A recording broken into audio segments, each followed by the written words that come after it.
Okay. Service பண்ணக்கூடாதுன்னு service பண்ணலாமா கூடாது அதை சொல்லுங்க. சர்வீஸ் பண்ணலாம் நினைக்கும் போது சரி, சாதாரணமா நம்ம ஒரு ரோட்டோர கடை போட்டாலே ஒரு 2 லட்சம் ரூபாய் தேவைப்படுது.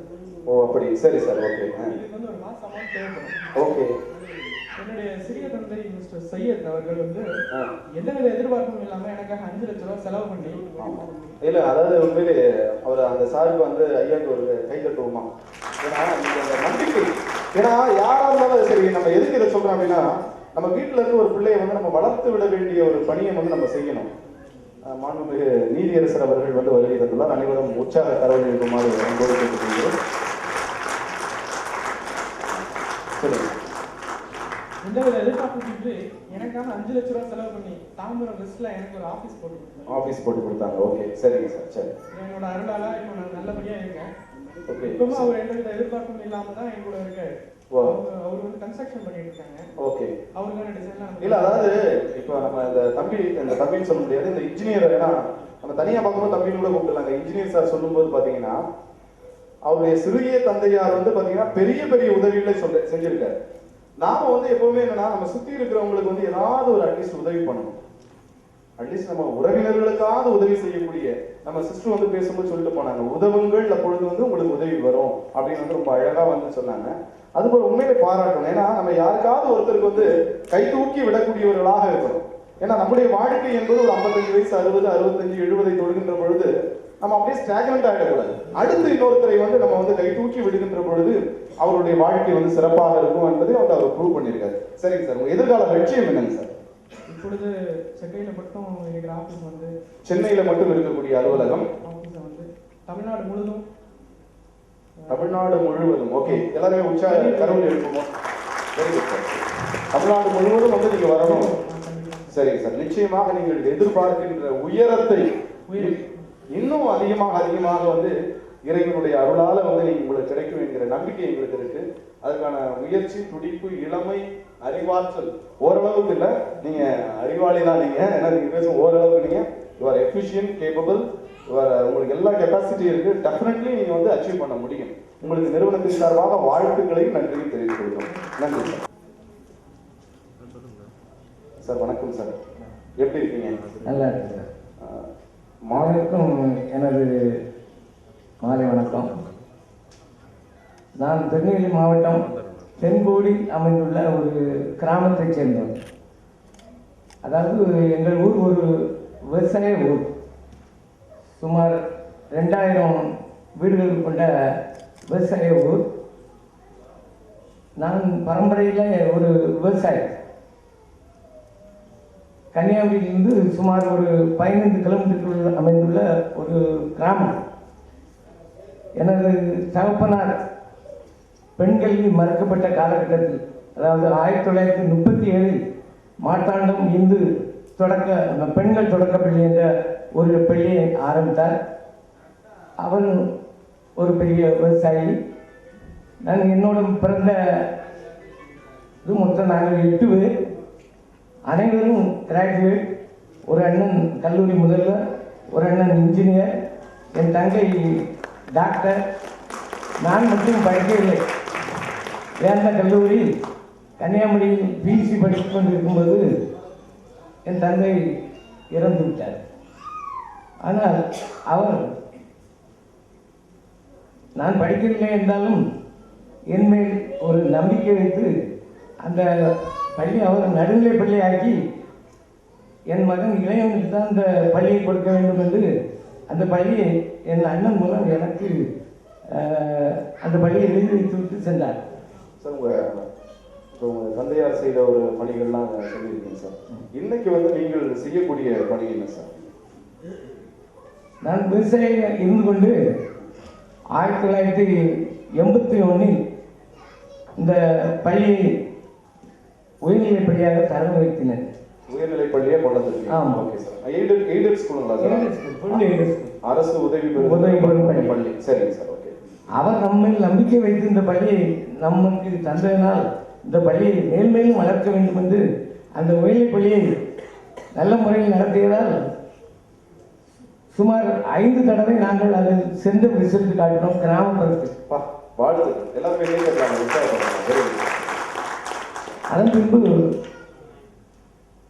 89-90களில் அதை தரம் உயர்த்தி மேல்நிலை பள்ளியாக உயர்த்தினர். அற்புதம். Very good sir. 120 மாணவர்களை கொண்டு ஆரம்பித்த அந்த பள்ளி இன்று 1800 மாணவர்களோடு பெரிய பள்ளியாக இருக்கிறது. எங்களிடம் வந்த மாணவர்கள் தமிழ் மீடியத்தில் 5 மாணவர்கள் மெரிட்டில் மெடிக்கல் காலேஜில் சென்றுள்ளார்கள். அதன் பின்பு காலத்தின் கட்டாயமாக எல்லா கிராமப்புற மாணவர்களுமே மெட்ரிக் பள்ளியை விரும்புவதால் நான் இப்பொழுது கேஜியிலிருந்து 8வது வரை ஒரு மெட்ரிக் பள்ளியை ஆரம்பித்து மொத்தம் என்னிடம் சுமார் ஆசிரியர்கள் எல்லா பணியாளர்களுமாக 70 பேர் என்னிடம் வேலை செய்கிறார்கள். சார், இப்போ நீங்கள் சொன்ன ஒரு வார்த்தை ரொம்ப அற்புதமான ஒரு வார்த்தை. என்னன்னா காலத்தின் அருமை கருதி. ஏன்னா நம்மவும் வந்து பார்த்தீங்கன்னா இந்த காலத்தின் அருமை கருதி வந்து நம்ம முடிக்க வேண்டிய ஒரு சூழலில் இருக்கோம். சார், நீங்கள் இவ்வளோ நிறைவான பணிகள்லாம் செஞ்சுட்டு இருக்கீங்க. உங்களை பற்றிய தகவல்கள் வந்து நாங்கள் பீக்ஸ் இதழில் வந்து நாங்கள் வந்து போடுவோம் சார். இப்போ நீங்கள் இன்றைய, அதாவது இப்போ நீங்கள் வந்து வாழ்க்கையில் பல விஷயங்கள் வந்து செய்து வந்து ஒரு வெற்றியாளராக இருக்கிறீங்க.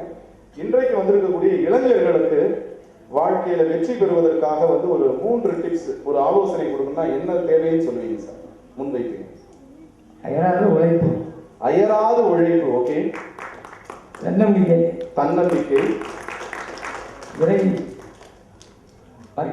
இறை பக்தி, இறை நம்பிக்கை. நிச்சயமாக, அதாவது நீங்க சொன்ன இந்த விஷயங்கள்லாம் வந்து இன்றைக்கு வந்திருக்கக்கூடிய வெற்றியாளர்களுக்கு வந்து போகும். அயராத வந்து ஒரு உழைப்பு இருக்கணும், அதே போல தன்னம்பிக்கை இருக்கணும், அதே போல இறை நம்பிக்கையும் இருக்கணும் அப்படின்றத வந்து ரொம்ப அழுத்தம் திருத்தமா வந்து இங்க பதிவு பண்ணியிருக்கீங்க. உங்களை வந்து வாழ்த்துவதற்கு வந்து எனக்கு வயதிலே உங்களை வணங்குகிறேன் சார். இதில் கடைசி என்னன்னா, நான் ஒரு விவசாயி இருந்துக்கிட்டு இந்த சாதனையாளர் விருதுல என்ன இந்த தேசிய ஒருமைப்பாட்டு கழகம் என்னை சாதனையாளராக அறிவித்ததற்கு இந்த கழகத்திற்கும் இந்த வந்திருக்கும் நீதியரசர் பெரிய அறிஞர்களுக்கெல்லாம் என்னுடைய வாழ்த்துக்களையும் நன்றியும் தெரிவித்துக் கொள்கிறேன். என்னோட இங்கே பெற்றோராட்சி கழக தலைவர் வந்திருக்கிறார். 2 ஆசிரியர்கள், என் இளைய மகன் அவன் எம்ஏ படித்திருந்து என்னோட ஒரு பள்ளியை நடத்தி உறுதுணையாக இருக்கிறார். சரிங்க சார். எல்லாமே மார்த்தாண்டத்துலேருந்து வந்திருக்கீங்க? இல்லை, தப்பு. இது வந்து எங்கள் குடும்ப பெயர் மார்த்தாண்டம். ஓ, குடும்ப பெயர். ஓகே. அப்பா பேர் பாளைய மார்த்தாண்டம், அவங்க பேர் முரளி மார்த்தாண்டம். பள்ளிக்கூடம் இருக்கக்கூடிய இடம் எங்க இருக்கு? National highway 4 Avaraikulam. ஓ, அப்படிங்களா? சரி சரி சரி. ஆவரைக்குளத்துல இருந்து வந்திருக்கீங்க. சரிங்க, ரொம்ப சந்தோஷம் சார். ஊர்லாம் அது ஆவரைக்குளம்னா அசையாத பட்டணம் அப்படின்னு சொல்லுவாங்க. ஆவரைக்குளம் அசையாத பட்டணம். சரிங்க சார். நிச்சயமாக உங்களை போன்ற பெரியவர்கள் இருக்கின்ற பொழுது அதை யாரும் அசைக்க முடியாது. வாழ்த்துக்கள் சார், வாழ்த்துக்கள். நன்றி. பக்கத்திலிருந்து வருகை தந்துள்ளார் சார். வாங்க சார், வாங்க. இப்போ வந்து சார் சொல்லும்போது ரொம்ப அழகா வந்து தன்னுடைய விவசாய குடும்பத்தை சேர்ந்தவர், ஆனால் கல்வி பணியை செய்யறேன் அப்படின்னு சொன்னார். சார் வணக்கம். அனைவருக்கும் இனிய மாலை வணக்கம். சார், நீங்க ரொம்ப அழகா சர்வீஸ் இஸ் அவர் மோட்டோ அப்படின்னு சொல்லி உங்க விஷன் ஸ்டேட்மெண்ட்ல போட்டிருக்கீங்க. சரி சார், உங்க நிறுவனத்தை பத்தி சொல்லுங்க சார். எங்கள் நிறுவனம் பார்த்தீங்கன்னா வறுமை கோட்டு கீழே விளிம்பு நிலை மக்களுக்காக துவங்கப்பட்டது. ஓ, விளிம்பு நிலை மக்களுக்காக. விளிம்பு நிலை மக்களுக்காக துவங்கப்பட்டது. ஓகே. எங்கள் நிறுவனத்தில் வந்து பார்த்தீங்கன்னா குறிப்பா பெண்கள் மற்றும் குழந்தைகளுடைய முன்னேற்றங்கள் நாங்கள் நிறைய பணிகள் செஞ்சுட்டு இருக்கோம். பெண்கள் குழந்தைகள் முன்னேற்றம். Okay sir. பெண்களுக்கான தொழில் பயிற்சிகள், அவர்களுக்கான தொழில் வாய்ப்புகளை உருவாக்குதல், இந்த மாதிரி நிறைய பண்றோம் சார். அடுத்ததா பார்த்தீங்கன்னா இன்னைக்கு கிராமப்புறத்தில் இருக்கிற ஒரு டிகிரி ஹோல்டர் சரி, ஒரு +2 படிச்சவங்க சரி, அவங்க ஒரு சிட்டிக்குள்ள வராங்கன்னா சிட்டியில இருக்க ஒரு 5ஆம் கிளாஸ் பையன் அருமையா இங்கிலீஷ் பேசுவான். அந்த பையனுக்கு முன்னாடி இந்த டிகிரி ஹோல்டரால ஆன்சர் பண்ண முடியாது, கூச்சம் இவருக்கு தெரியாது. ஸோ நாங்கள் இப்போ என்ன பண்றோம்னா, அதுக்கு வந்து அடிப்படை வந்து 19 முதல் 24 வயது வரைக்கும் அடிப்படை ஒரு +2 10வது பாஸ் பண்ண குழந்தைங்களை, அவங்க இளைஞர்கள் தானே, அவங்கள எடுத்து அவங்களுக்கு ஒரு 1 year diploma course in English speaking ஸ்கில்ஸும் பிளஸ் ஐடி இன்ஃபர்மேஷன் டெக்னாலஜி ஒரு கோர்ஸ் மாதிரி இங்கிலீஷ் கிளாஸஸ் எல்லாம் வந்து நடத்துறீங்க. ஓகே. அது மட்டும் இல்லாம கிராமப்புறத்துல இருக்கிற சுமார் 100 ரொம்ப வறுமை கோட்டு கீழே இருக்கிற பிள்ளைகளை வந்து செலக்ட் பண்ணி அவங்களுக்கு மாலை நேரம் டியூஷன் கிளாஸஸ் நடத்திட்டு இருக்கிறோம். பெரிய அளவுக்கு சோர்சஸ் எங்க நிறுவனத்துல இல்ல, இருந்தாலும் செஞ்சுட்டு இருக்கோம் சார். நீங்க தான் சார் சோர்ஸ், ரிசோர்ஸ் எல்லாமே நீங்க தான். அதாவது நம்ம ஐயா வந்து சொல்லுங்க, எங்களுக்கு வந்து சோர்ஸ் இல்லை அப்படின்னு சொன்னாரு. அப்ப மனம் இருந்தால் மார்க்கம் உண்டு அப்படின்னு சொல்லுவாங்க. அது மாதிரி ஏன்னா நமக்கு முதல்ல மனதில் வந்து இடம் வேணும், நிச்சயமாக வாய்ப்பு வசதிகள் தன்னால வரும். அடுத்ததான் நாங்கள் செய்ய போற பணிகள் என்னன்னு பார்த்தீங்கன்னா சார், விளிம்பு நிலையில் இருக்க ஒரு இனம் இந்த சுடுகாட்டில் இறந்ததுக்கு அப்புறம் பார்த்தீங்கன்னா அந்த எரிக்கிறவங்க எல்லாம் இருப்பாங்க பார்த்தீங்களா, அந்த சுடுகாட்டில் இருக்கக்கூடிய காவலாளிகளுடைய பிள்ளைகள் பார்த்தீங்கன்னா அடிப்படை கல்வி அறிவு கூட இல்லாமல் இன்னைக்கு இருந்துட்டு இருக்காங்க. எனவே அப்படி கிராமப்புறங்களில் இருக்கிற அந்த மாதிரி பிள்ளைகளை எடுத்து அவர்களுடைய கல்வி தரத்தை உயர்த்துறதுக்கான பணிகள் சார் நீங்க ரொம்ப அற்புதமான பணிகள் செய்யுங்க சார். நான் என்ன சொல்றேன், வழக்கமா ஒரு கேஸ் ஸ்டடி ஒன்று எடுத்துக்கலாம். அதாவது ஒரு எடுத்துக்காட்டு மாதிரி எடுத்து ஒரு இந்த பிள்ளை, அவன் பேரை குறிப்பிட வேண்டாம், அந்த பிள்ளை இந்த நிலையில இருந்தா நாங்க ஒரு குறிப்பிட்ட ஒரு வழிகாட்டுதல் கொடுத்ததுக்கு பின்னாடி இப்படி வந்திருக்கிறாங்க ஒரு கேஸ் ஸ்டடி நிறைய பேருக்கு நீங்க பண்ணிருப்பீங்க. ஏதாவது ஒண்ணு சொல்லுங்க சார். கண்டிப்பா பாத்தீங்கன்னா எங்க கிராமத்துல நாங்க பணி செய்யற இடத்துல வந்து நாகிப்பட்டின்னு ஒரு ஏரியா, அதுல வந்து அப்பா வந்து HIV பாசிட்டிவ், 6 பேர் குறிப்பிட விடலை. அம்மா வந்து நெகட்டிவ். அவங்க பையன் வந்துட்டு ரொம்ப வறுமை கோட்டில் வந்து வேலையே செய்ய முடியாத ஒரு சூழல்ல இருந்த பையனை எடுத்து அவளுக்கு நாங்கள் எல்லாம் சப்போர்ட் பண்ணி இன்னைக்கு அந்த பையன் வந்து வெளி ஸ்டேட்ல வேலை பார்க்குறான். அப்படி அதே மாதிரி நிறைய குழந்தைகளை நாங்கள் என்ன பண்றோம்னா இங்க கிறிஸ்டியன்ஸ் காங்கிரிகேஷன் தான் அனுப்புறோம். ஏன்னா அவங்க எங்களுக்கு சப்போர்ட் பண்றாங்க. ரெண்டாவது வந்து நானும் ஒரு குளுனி காங்கிரிகேஷன்ங்கிற அந்த ஒரு கிறிஸ்டியானிட்டியில வந்து என்ன ஒருவேளை அவங்க வளர்த்துனால நீங்க சொல்லும்போது அதாவது Cluny sisters, Saint Joseph Cluny சிஸ்டர்ஸ்னு சொல்லுவாங்க. நான் பிறப்புல ரொம்ப வறுமை கூட்டு கீழே இருந்தால் அப்பா வந்து ரொம்ப ரொம்ப கூலி கூலி வேலை. எங்க வீட்டுல 7 பிள்ளைங்க. சரி, இவன் வந்து சாப்பாட்டு கூட கஷ்டப்பட்டு இருந்த ஒரு குடும்பத்துல இருந்து வந்த ஆள் நான். இன்றைக்கு எங்க நிறுவனத்துல வந்து பாத்தீங்கன்னா கிட்டத்தட்ட 7-10 பணியாளர்கள் இருக்காங்க. 2000 பெண்கள் எங்கள் நிறுவனத்தில் உறுப்பினராக இருக்காங்க. நான் மகிழ்ச்சியா சொல்லிக்கிறேன். எல்லாருமே உற்சாகமா வந்து 2000 பெண்கள், 2000 வறுமை கோட்டில் உள்ள பெண்கள் இன்னைக்கு ஒருத்தரும் அவங்க சொந்த தொழில் செஞ்சு அவங்களுடைய ஒரு இதுக்கும் நாங்க வந்து உறுதுணையா இருக்கிறோம். ரெண்டாவது மாசத்துக்கு ஒரு டைம் அவங்களுக்கு நாங்க ஃபேமிலி கவுன்சிலிங் பண்றோம். அவங்க குடும்பத்துல நீங்க நிறைய பணிகள் செய்றீங்க சார். உங்களுக்கு உறுதுணையா இருக்கிறது யார் சார்? என்னுடைய மனைவி மற்றும் என்னுடைய நண்பர்கள். அப்படியா? மனைவி இங்க வந்திருக்காங்களா? அப்படிங்களா? எங்க அவங்க பேர் என்ன, எங்க உட்கார்ந்துருக்காங்க காட்டுங்க பாப்போம். சலோமி ஜெயசீலன். அப்படி எங்க உட்கார்ந்துருக்காங்க? ஓ அங்க உட்கார்ந்துருக்காங்க. சரிங்கம்மா, ஓகே, வெரி குட்மா, வாழ்த்துக்கள். அதாவது ஒரு சோசியல் ஒர்க்கருக்கு வந்து மனைவியாக இருப்பது வந்து ரொம்ப கஷ்டமான ஒரு விஷயம். கண்டிப்பா சார், மனைவியோடைய சப்போர்ட் இல்லாம எந்த ஒரு மனிதனாலையும் பொது சேவை செய்ய இயலாது.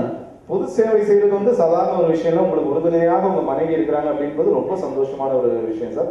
நீங்க தொடர்ந்து வந்து உங்களுடைய பணிகளை வந்து செய்யுங்க. நிச்சயமாக வந்து சொன்ன மாதிரி நீங்க சோர்ஸ் இல்லை அப்படின்னு சொல்லி யோசிக்காதீங்க. அந்த சோர்ஸ் ரிசோர்ஸ் எல்லாமே வந்து உங்களை தேடி வரும். என்னுடைய கழகத்தின் சார்பாக உங்களுக்கு வாழ்த்துக்களையும் நன்றியை தெரிவித்துக் கொள்கிறோம் சார். நன்றி.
ஐயா வந்திருக்காங்களா? Okay, very good. ஐயா வாங்க, ஐயா வாங்க, அப்படியே மேடைக்கு வாங்க. இந்த குழந்தை 6 மாதம் குழந்தைல வந்தாங்க எங்ககிட்ட. பேரண்ட்ஸ் கிடையாது. எனக்கு 120 குழந்தைகள் இருக்காங்க.